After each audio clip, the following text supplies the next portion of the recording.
마가복음 6장 30절에서 31절을 읽어보겠습니다. 시작. 사도들이 예수께 돌아와 자기들이 한 일과 가르친 것을 모두 보고했습니다. 그런데 거기에는 오가는 사람들이 너무 많아 예수와 제자들을 먹을 겨를조차 없었습니다. 예수께서 그들에게 말씀하셨습니다. 외딴 곳으로 가서 잠시 쉬라. 예수님을 따르는 무리들이 너무나 많기 때문에 제자들은 먹을 겨를도 없고 쉴 겨를도 없었습니다. 그래서 외딴 곳으로 가서 잠시 쉬도록 했습니다. 우리 교회 목사님들, 선교사님들이 너무나 일이 많기 때문에 가족도 못 돌보고 집에도 늦게 가고 또 선교사님들이 그렇습니다. 그래서 우리 교회는 우리 목사님들을 한 달을 쉬게 합니다. 가족을 돌보고 애들을 좀 돌보고, 그리고 선교지는 2달 가게 합니다. 선교지도 돌보고.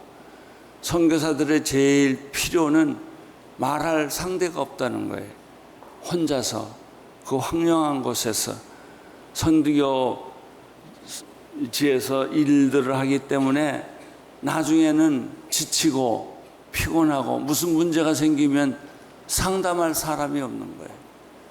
그래서 우리 목사님들이 찾아가서 이야기 들어주고 격려해주는 일들을 하기를 원하는 것입니다.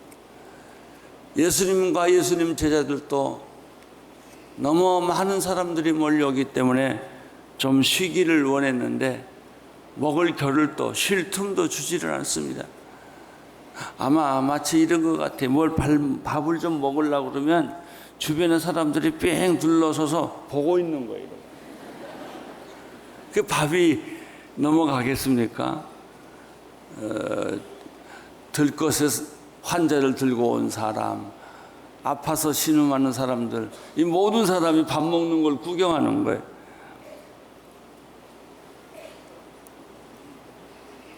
(32절) (33절) 보겠습니다. 그래서 그들은 따로 배를 타고 외딴 곳으로 갔습니다. 그런데 많은 사람들이 떠나는 것을 보고 그들을 알아보았습니다. 그리고는 여러 마을에서 나와 길을 따라 걸어가서 그들보다 먼저 그곳에 가 있었습니다. 배 타고 어디 다른 지역에 가서 조금 눈도 붙이고 밥도 좀 먹고 쉬려고 하는데 사람들이 가는 데마다 먼저 알아보고 자리를 잡고 있어요. 가서 예수님이 오실 만한 자리에 앉아서 또 기다리고 있는 것이. 그걸 보시고 예수님 마음이 아팠어요. 얼마나 인생이 피곤했으면, 얼마나 병에 지쳤으면, 얼마나 인생이 고독했으면 이렇게 찾아왔을까? 예수님의 마음은 아팠어요. 불쌍했어요. 내가 차라리 굶고 말지, 이들을 도와야지, 이런 생각이 들었어요. 그것이 곧 목사의 마음이고 장로의 마음이고, 그것이 곧 우리들의 마음이에요. 왜 우리가 이렇게 목회를 합니까? 목사가 무슨 직업입니까? 아니에요. 이 가슴이 아픈, 찢어지고 있는 이것 때문에 밥 먹다가도 튀어나오고 좀 쉬다가도 튀어나오는 게 이 목회예요. 그 영혼을 사랑하기 때문에. 교회에 이렇게 있어 보면 여러 가지 소식들이 들리죠. 그 중에 교인들이 힘들어하는 소식이 많이 들려요. 어려워하는 소식, 경제적으로 어려워하는 소식, 사업이 잘 안 되는 소식도 들리고 아프다는 소식도 들리고, 그럴 때마다 우리 목회자들이 쏜살같이 달려가서 앉은 사람은 일으켜 세우고 고개 떨기는 사람은 고개를 쳐들게 하고 용기를 주고 기도를 하는 것입니다. 사람들은 미리 기다리고 있었어요. 기다리는 무리들을 보고 예수님은 아이 귀찮다 이렇게 생각 들은 게 아니라 마음에 불쌍히 여기는 마음이 생겼다고 성경은 말하고 있습니다. 34절을 보십시오. 시작. 예수께서 도착해 많은 사람들을 보시고 목자 없는 양같이 그들을 불쌍히 여겨 그들에게 여러 가지 가르쳐 주기 시작했습니다. 그렇습니다. 목자 없는 어린 양같이 애비 없는 자식, 엄마를 잃어버린 자식. 이번에 제 아내가 일본을 갔는데 이번 쓰나미 피해로 어머니 아버지를 잃어버린 고아가 340명이 있대요. 엄마를 부르고 아버지를 불러도 대답 없는 메아리고 따로 수용하고 있어서 내 아내가 하나 데려올 뻔했다고 그러더라고요.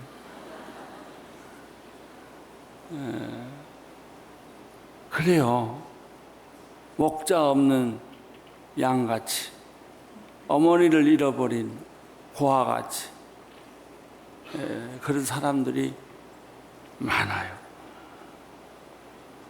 그래서 예수님은 그들에게 말씀을 가르쳐 주기 시작한 것입니다.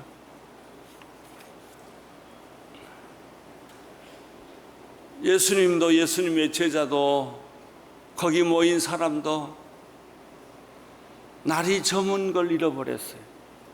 얼마나 말씀을 열심히 가르쳤고 또 말씀을 받는 사람들은 얼마나 목말랐던지 샘물 같은 생수 같은 그 말씀에 귀를 기울이고 빨려들다가 해가 지는 걸 잃어버렸습니다.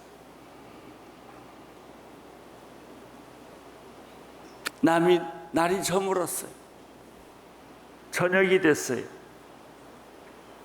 35절 36절 시작. 날이 저물어 가자 제자들이 예수께 다가와서 말씀드렸습니다. 이것은 빈들인데 시간도 벌써 많이 늦었습니다. 사람들을 보내 가까운 마을이나 동네에 가서 각자 먹을 것을 사 먹게 하시지요. 꼭 우리 순모임 같아요. 어떤 수는 은혜가 너무 넘쳐서 성경 공부하다 보면은 시간이 막 지나갑니다. 이제 끝날 시간이 됐어요. 조금만 더 하고요. 간증도 해야 되고요. 말씀도 들어야 되고요. 기도도 해야 되고요. 이런 모습이에요.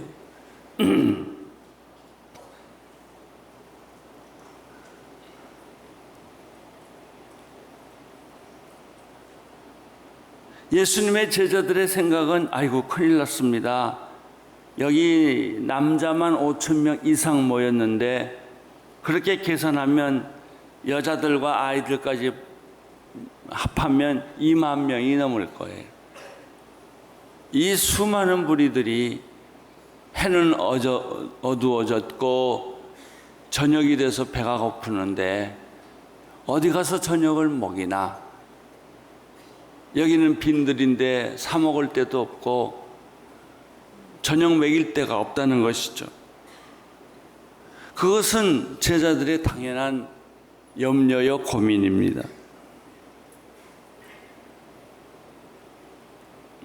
그래서 이 사람들을 다 나가서 사 먹게 합시다.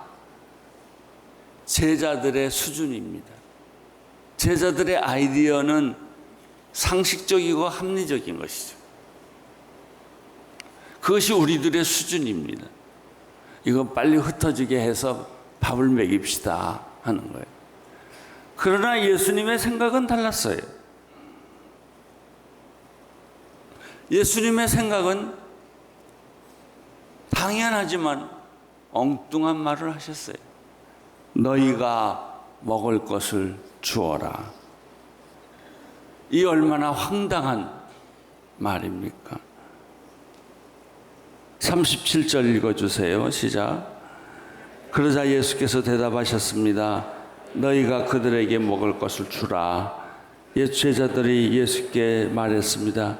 그러면 우리가 가서 200데나리온의 어치를 사다가 그들에게 먹이라는 말씀입니까? 먹을 것을 주어라. 너희가 먹을 것을 주어라. 이것이 주님이 우리 교회에게 하시는 말씀이요, 우리에게 하시는 말씀이에요. 하나님, 어떻게 우리가 대한민국을 책임집니까?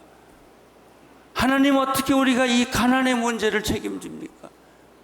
하나님, 어떻게 우리가 이 한국의 어려운 모든 문제를 다 책임지라는 말입니까?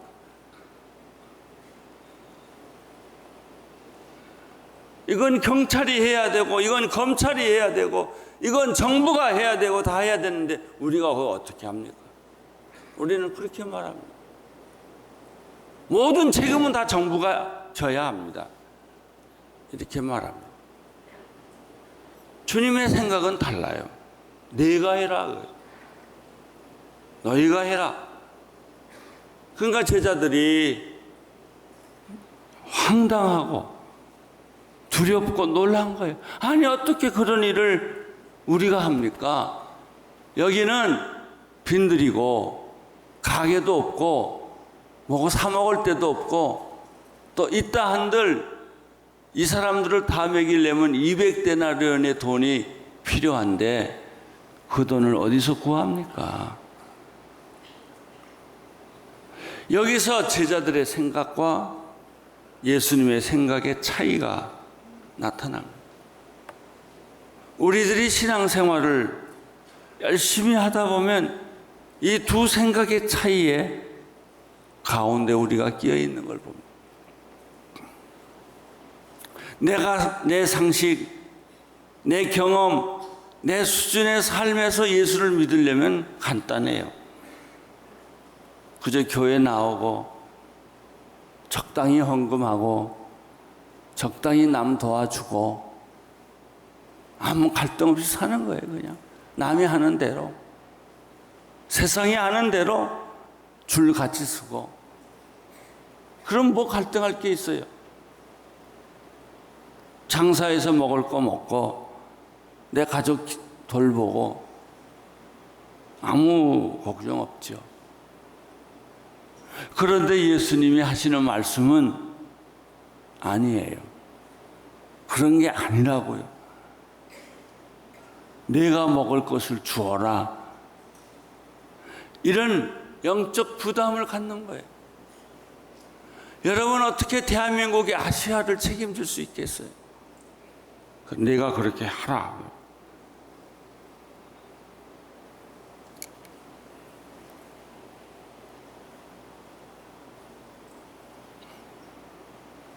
제자들의 수준에서는 도저히 상상할 수도 없는 명령입니다. 그러나 우리가 주님을 섬기다 보면 이런 명령이 내게 떨어진다고요. 비전의 땅을 사라. 내가 어떻게 해요, 하나님? 교인들이 헌금 안 해주면 내가 그걸 어떻게 해요? 내가 조르겠어요? 울겠어요? 그런 거예요.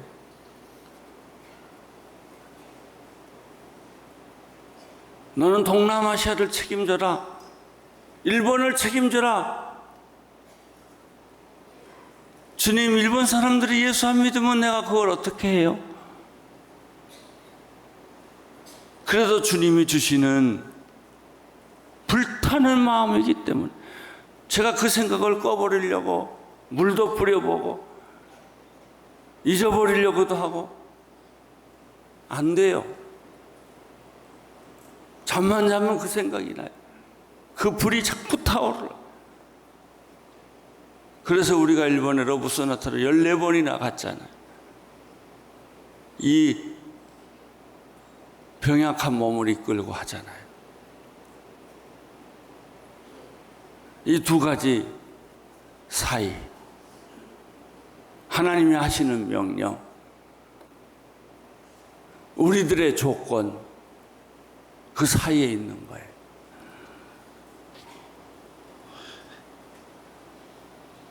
38절을 보십시오. 시작. 예수께서 물으셨습니다. 빵이 얼마나 있느냐 가서 알아보라. 그들이 알아보고 말씀을 드렸습니다. 빵 5개와 물고기 2마리가 있습니다. 예수님의 대답은 된다 안 된다 말하지 않습니다. 빵이 몇 개냐고 물으십니다. 그 일을 할 수 있느냐 없느냐 하나님은 말씀하지 않으세요. 네가 가지고 있는 것이 무엇이냐라고 물으세요. 제자들이 즉시 조사해 본 결과 빵이 5개와 물고기 2마리를 발견했어요. 그것도 어른 것이 아니라 아이들 것이었어요. 어떤 사람은 말합니다. 어른들도 도시락 준비했을 텐데 안 내놨다는 거예요. 순진한 어린애가 여기 있어요 그러고 내놨다는 거예요.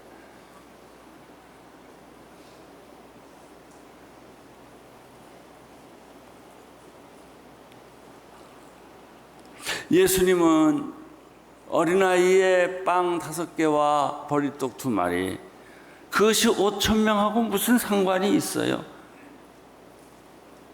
불가능한 얘기예요. 우리가 가지고 있는 빵 5개가 어떻게 이 민족을 먹여 살릴 수 있고 통일을 가져올 수가 있고 우리가 어떻게 일본을 전도할 수가 있고 세상을 전도할 수 있어요?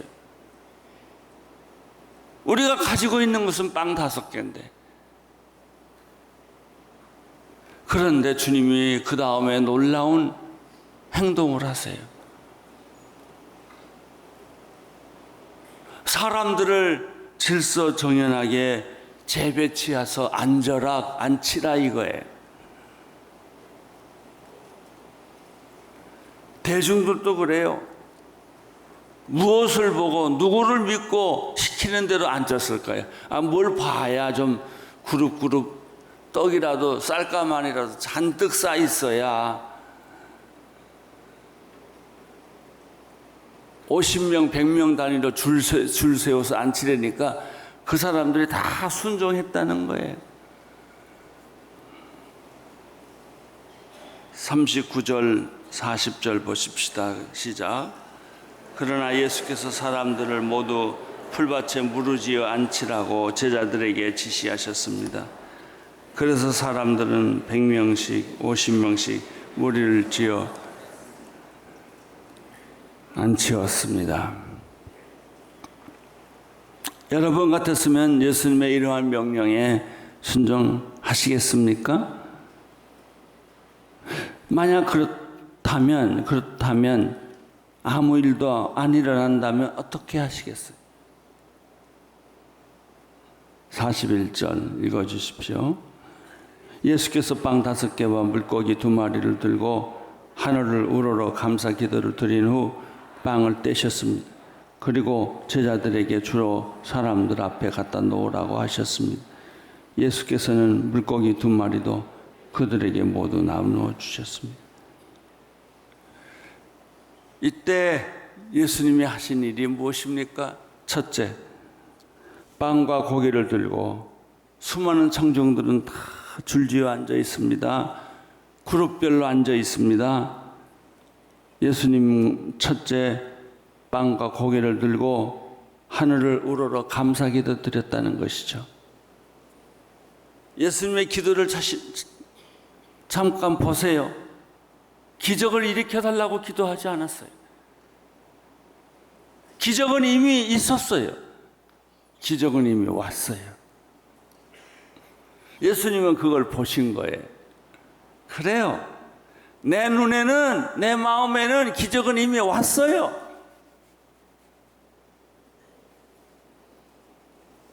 그것 때문에 내가 목회하는 거예요. 그것도 안 보고 어떻게 목회를 하겠어? 현실은 아무것도 없지만 그 기적은 이미 왔어요. 여러분에게도 기적은 이미 온 거예요. 못 봐서 그렇지. 그러니까 예수님이 하신 기도는 기적을 베풀어 주십시오라는 기도가 아니라 감사합니다. 감사합니다. 거저 감사합니다. 하나님 감사합니다. 내게 하나님 기적을 베풀어 주신 것을 감사합니다. 내 인생의 모든 문제가 풀어지는 것을 감사합니다. 그걸 믿음으로 안 거예요. 나는 여러분에게도 믿음으로 이 모든 일들이 알아지기를 축원합니다.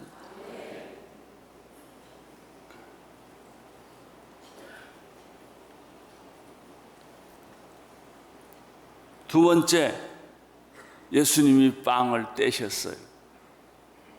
믿음이 없으면 어떻게 빵을 떼겠어요? 빵을 떼면 반쪽밖에 더 되겠어요? 자, 빵을 뗐다고 합시다. 빵이 다시 생긴다는 보장이 없다면 어찌 빵을 뗄 수가 있겠습니까? 나는 여기서 혼자 그런 상상을 해. 빵을 예수님이 뗐어요. 주니까 이쪽 빵이 다시 생겼어요. 또 떼니까 이쪽 빵이 다시 생겼어요. 또 빵을 주니까 빵이 다시 생겼어요. 빵을 받은 사람이 홀랑 자기가 먹어버리면 끝이에요. 근데 받은 사람도 또 나누어주면 또 생겨요. 나누어주면 또 생겨요. 이게 나눔의 기적이에요. 나 혼자 잘 먹고 잘 살면 끝이에요. 그것은 다 소화돼서 똥으로 가는 거예요. 아무 의미가 없어요. 그러나 나누어 주면 또 생기고 또 생기고 또 생기는 거예요. 소유하고 움켜쥐면 끝이에요. 여러분의 인생도 움켜쥐면 끝이에요. 손을 펴야 돼요. 나누어 줘야 돼요. 그러면 여러분의 인생은 꽃이 피기 시작을 해요. 신비스러운 하나님의 방법입니다.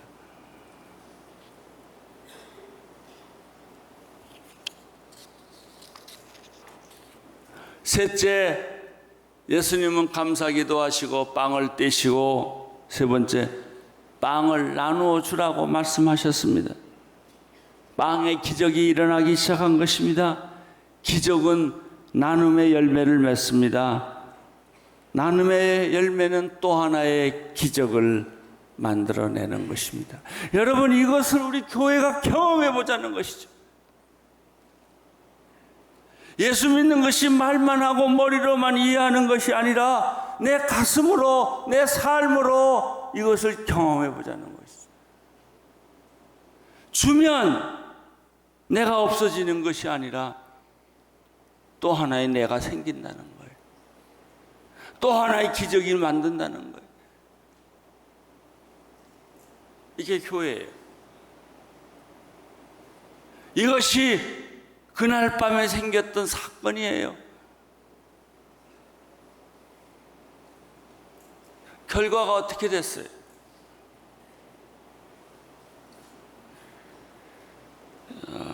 그 전에 넷째, 빵만 그렇게 한 것이 아니고 물고기도 똑같이 했어요.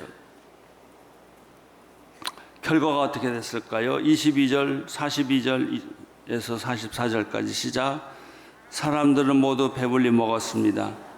제자들이 12바구니에 남은 빵 조각을 들고 물고기를 모으니 12바구니 가득 거두었습니다. 빵을 먹은 남자 어른만도 5,000명이 되었습니다.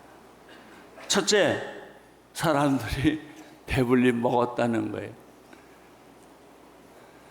이런 망상도 있습니까? 어떻게 보리떡 5개와 물고기 2마리로 이 사람들이 배불리 먹었다는 거예요.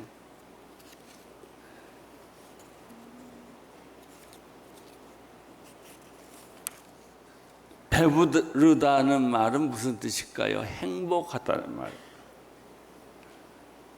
배고플 때요, 맛있는 음식 먹으면 행복해요. 청중들은 모두 행복했습니다. 하나님의 말씀을 먹으면 행복합니다. 그렇게 행복할 수가 없어요. 두 번째, 오늘 이 메시지에서 또 발견하는 것은 남은 빵과 고기를 그냥 버리지 말라는 거예요. 그 부스러기를 주워 모으라는 것입니다. 여기서 우리는 예수님의 부스러기 정신을 배웁니다. 기적을 베풀었다고 낭비하는 것은 예수님이 좋아하지 않으세요. 남은 것은 모아 바구니에 담아서 또 배고픈 사람에게 나누어 주라는 것이죠. 예수님의 생각 가운데, 정신 가운데 확실한 것은 낭비입니다. 사치와 낭비를 안 좋아하십니다. 뭐든지 아끼고 검소하게 하고 단순하게 하고 일어나는 거예요. 음식 찌꺼기 버리지 말라는 거예요. 먹을 만큼 먹고 남은 것은 나누라는 거예요. 예수님의 정신이에요. 부스러기 정신. 셋째 빵을 먹은 사람들은 남자만 5,000명이었다. 아까 계산한 대로 다 합하면 2만 명쯤 될 텐데 이게 무슨 얘기입니까? 불가능한 숫자는 없다, 이런 뜻이에요.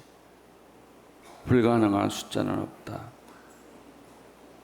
이 비슷한 사건이 마가복음 8장 가면은 또 한 번 나와요. 물고기 7마리와 고기 조금을 가지고 4,000명을 먹이고 또 남은 그런 사건이 또 나옵니다.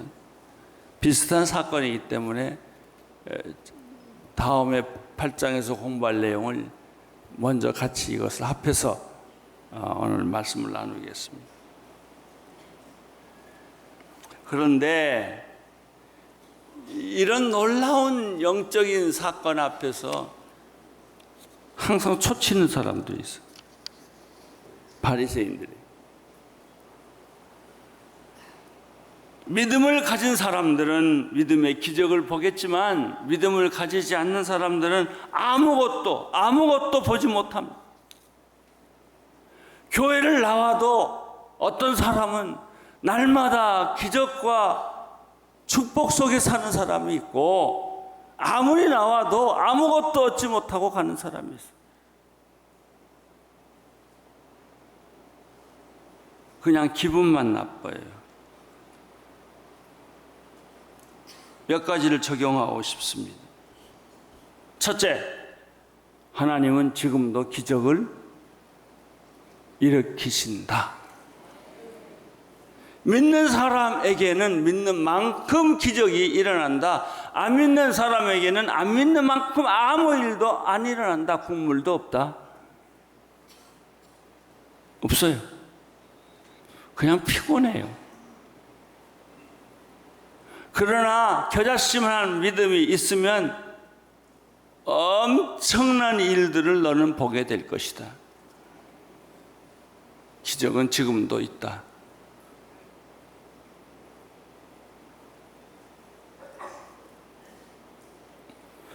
오병이어는 너다. 그게 나예요. 내가 하나님께 드릴 수 있는 것은 오병이어 정도예요. 당신한테 하나님은 큰 걸 원하지 않으세요. 당신 자신을 원해요. 리빙스톤이 어느 어렸을 때 모임에서 헌금을 했는데 자기는 돈이 없으니까 헌금 기도 시간에 헌금 바구니가 앞에 나와 있는데 앞으로 뛰어나오더니 그 헌금 바구니 옆에 딱 무릎 꿇고 앉았더래요. 나는 돈이 없으니까 내 몸을 드립니다.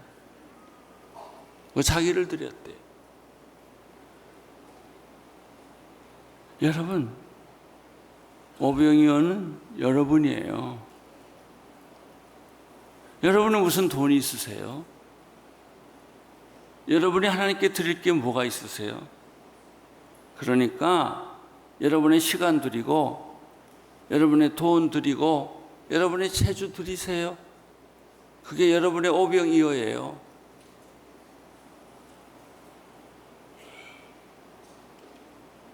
여기서 우리는 영적 원리를 발견합니다. 영적 원리는 뭐예요? 곱빼기 장사가 아니에요. 겨자씨를 심으면 30배, 60배, 100배 열매를 맺는 것처럼 오병이어는 남자만 2만 명 충분한 식사가 되었다라는 것이죠. 나는 이 말을 이렇게 적용합니다. 우리 조국은 변할 수 있을까? 사기치지 않고 거짓말 안 하는 민족이 될 수 있을까? 끼어들지 않고 예의 바른 민족이 될 수 있을까? 마약 안 하고 술 안 먹고 도둑질 안 하고 예의 지키고 서로 존중하는 민족이 될 수 있을까? 텔레비전을 안 볼 수도 없고 볼 수 없는 까닭은 텔레비전만 키면 언론이고 정치인이고 맨날 욕하는 거, 남 잘한다고 칭찬하는 걸 들은 적이 없어요. 별로. 한두 가지는 잘할 수 있는데도 없어요. 거의 비판하고 까발리고 싸우고 정신이 돌겠어요. 그렇게 욕하면 정신 안 돌 사람이 어디 있어요? 격려하고 칭찬하고 좋은 말 해주는 민족, 이런 민족은 될 수가 없을까? 우리 민족의 개조는 안 일어날까?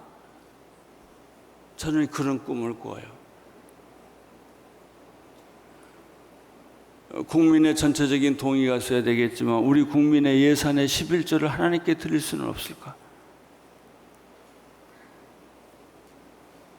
통일은 이루어질 수 있을까? 전쟁 없는 통일, 편가름 없는 통일, 서로 용서하고 사랑하는 통일. 예.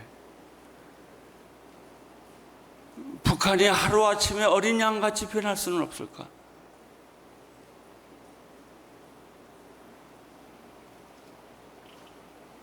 저는 며칠 전에 우리 청년부 지도자하고 그런 말 했어요. 우리 청년들이 지금 10,000명이 모여서 예배를 드리는데 10만 명 모일 수 있다.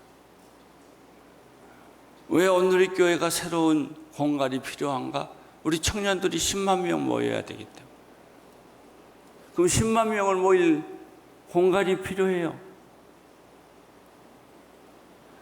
여러분, 우리 청년들 10만 명 모일 수 있어요. 아주 가능한 일이에요. 어른들은 헌신이 굉장히 속도가 느려요. 한 번 하려면 몸이 늙은 것처럼 잘 안 되지만 젊은이들은 헌신해요. 10만 명 헌신자들, 이런 사람들이 나올 수 있다.